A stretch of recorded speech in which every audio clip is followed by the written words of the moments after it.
Okay, hey guys. I know the professor gave you guys an extension on the homework, but I'm a little worried because I've gotten very few emails ever since the exam.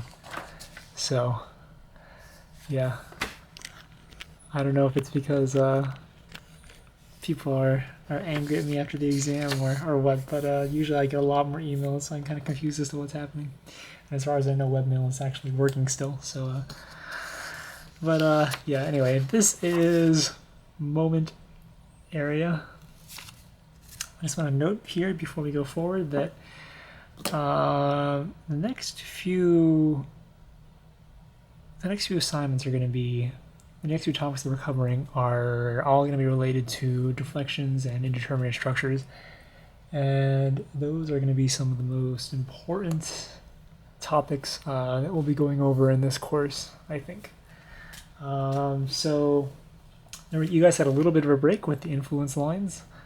That was supposed to be an easy homework. That's supposed to be a little treat after the midterm. I'm not sure how many of you found it that way. But going forward, the next few homeworks are going to be, I think until the end of the semester, the homeworks are going to be pretty long.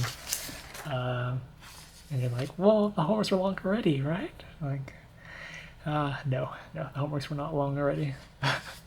So, except number one. Number one was horribly long. But anyway, just want to go over some brief things about moment area very quickly. For moment area, you guys have you've already seen there's a relationship between shear and moment and rotation and deflection, and that relationship is m of x equals the integral of your shear. There's also an equation that is equal to the integral of your moment equation on EI plus theta naught. I just want to go over what this actually means. We can look at this in a different. Oh, sorry. Before I forget, there's also the next equation that delta theta. Sorry. Delta of x equals the integral of your rotation equation plus theta naught x plus delta naught. Okay, so we have, I shouldn't say that, I should say plus d. Okay, so I'm going to focus on this equation up here. What we're basically saying is that, let's say we have a cantilever. The rotation at this point, we know that the rotation at that point must be flat. Therefore, the theta here equals 0. What about this point? If we have some load here, we're going to get a deflected shape that looks something like this. This theta here will be 0. And if we can imagine that this is theta equals 0 because we can draw a line like this, tangent line. The tangent line would be horizontal. What is the tangent line at let me call this A and B. What is the tangent line at B? The tangent line at B is just something that looks like this, right? This angle is theta B. We don't necessarily know what this angle is, but you could imagine that I started off with one angle, I ended with a different angle, so I could relate theta B and say theta B is equal to theta A plus some change in angle. And that change in angle is where we use the first moment area theorem.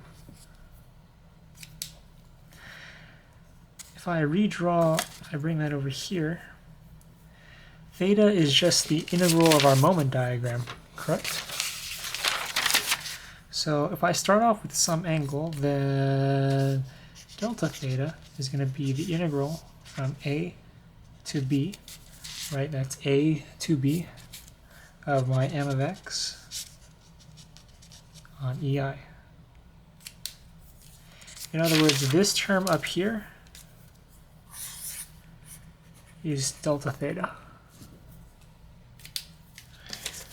Okay, so this is the important equation. So if I were to draw this, red is always important. If I ever do something in red in my videos, it almost always means that I've either run out of ink or that it's a very important thing that you should know. So theta b equals the integral of a b m of x on ei dx plus theta a, where a is your start point and b is your end point. And this assumes that your beam is smooth and continuous. So you cannot, for example, this is not a smooth, or this is not a smooth beam. This is continuous, but it is not smooth because there is going to be an abrupt change in angle here. Okay, so that is, you should all remember this equation. Now, the real value for this equation is that you don't have to do any integration at all. What is integration? Integration is just finding the area underneath the curve. So you can imagine that if for example, for this equation, for this load case, you could imagine that my moment equation would look something like this, where the maximum moment would be PL. This area, delta theta equals the integral from A to B, right? But E and I are constant. I can pull that out of the integral. M of x, what is the integral? Just the area underneath this curve. M of x is just this term here is just equal to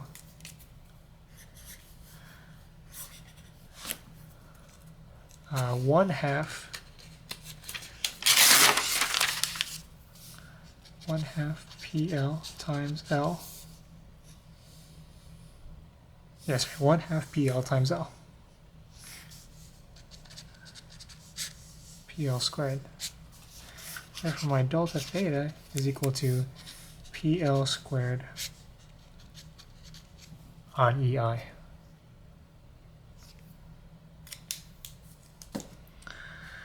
Okay, so that is the real beauty of your moment M of x equation.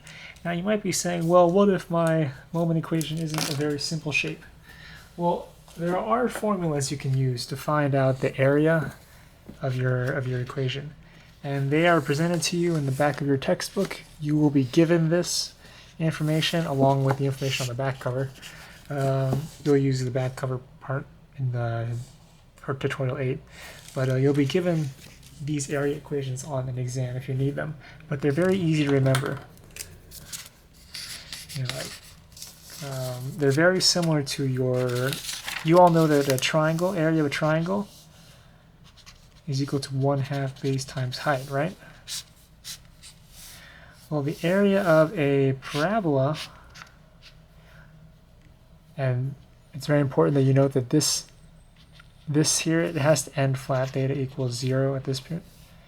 The area of this is 2/3 base times height. The other type of parabola, this is a concave down parabola, this is a concave up parabola, is equal to 1/3 base times height.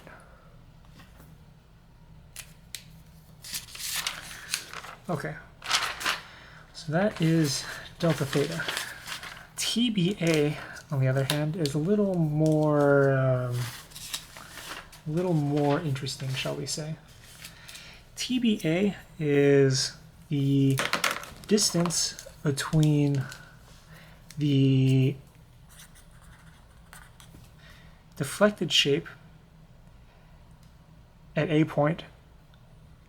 So TBA is the distance between the tangent line drawn from A at point B and the deflected shape at point B. So you can imagine that if I have simply supported beam with a uniformly distributed load on top of it, I'm going to get a deflected shape that looks something like this. This is my original line. You can pretend that that's flat there. My tangent line at A, let's call this A, B, C. My tangent line is going to be, at A is going to be something like this, right? This angle is theta A. Let's say that I want the, sorry, and then the distance between B, the deflected shape at point B, and the tangent line at A, at B drawn at A. It's very hard to describe this line for some reason, but this distance is TBA.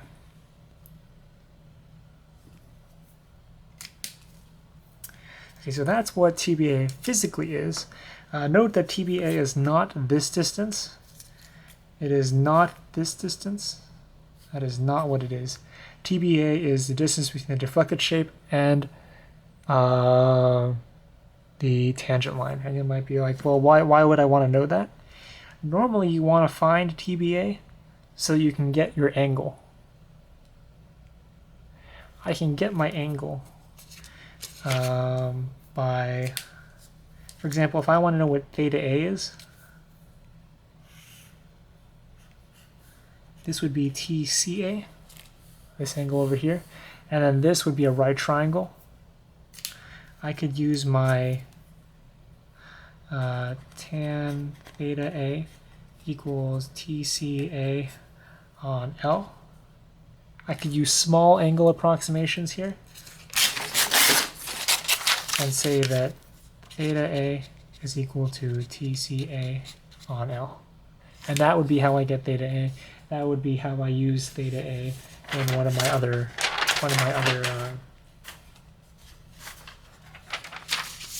equations. That's what I would plug into here. Okay, so we know that. How do we actually find TBA? We're going to go back to our moment diagram. Let's go back to this. Let's go back to this moment diagram really quick. Let's say I wanted to know this deflection here. I wanted to know, let's say I wanted to know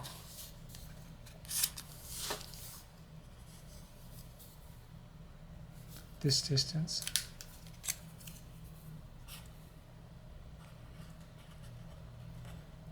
TBA.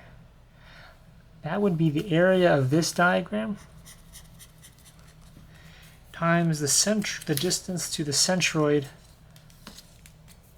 of the diagram to the point I'm interested in.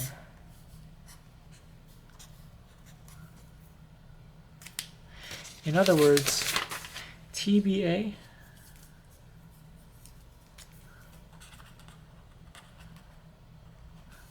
is equal to the first moment of area of my moment diagram.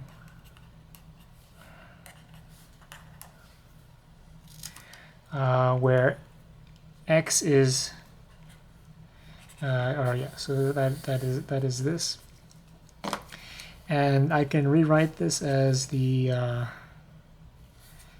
area of the moment diagram between A and B times the distance from the centroid to point B. Centroid of the area to point B.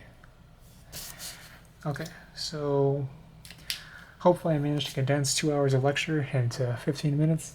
I'm going to go into the problems now, and yeah, let us know if you have any questions.